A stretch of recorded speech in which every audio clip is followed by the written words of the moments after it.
দুই মামলায় জামিন পেয়েছেন সনাতনী জাগরণ জোটের মুখপাত্র চিন্ময় কৃষ্ণ দাস ব্রহ্মচারী। তবে তার বিরুদ্ধে আরও একাধিক মামলা বিচারাধীন থাকায় আপাতত কারামুক্ত হতে পারছেন না। এদিকে চিন্ময় দাসের মা ক্যান্সারে আক্রান্ত হয়ে হাসপাতালে চিকিৎসাধীন রয়েছেন।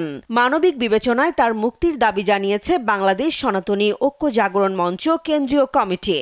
হত্যা চেষ্টা, ভাঙচুর ও সরকারি কাজে বাধার অভিযোগে করা পৃথক দুই মামলায় রোববার চিন্ময় কৃষ্ণ দাসকে জামিন দেন হাইকোর্ট। বিচারপতি কে এম জাহিদ সারোয়ার ও বিচারপতি শেখ আবু তাহেরের সমন্বয়ে গঠিত বেঞ্চ এ আদেশ দেন।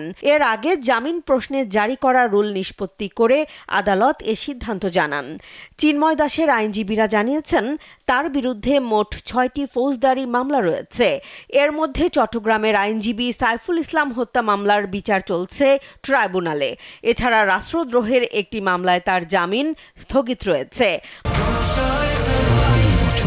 কোটি মানুষের আস্থায় পাইপের বস আরএফএল পাইপ। বাকি দুই মামলায় জামিন শুনানির জন্য আগামী 16 আগস্ট দিন নির্ধারণ করেছেন আদালত।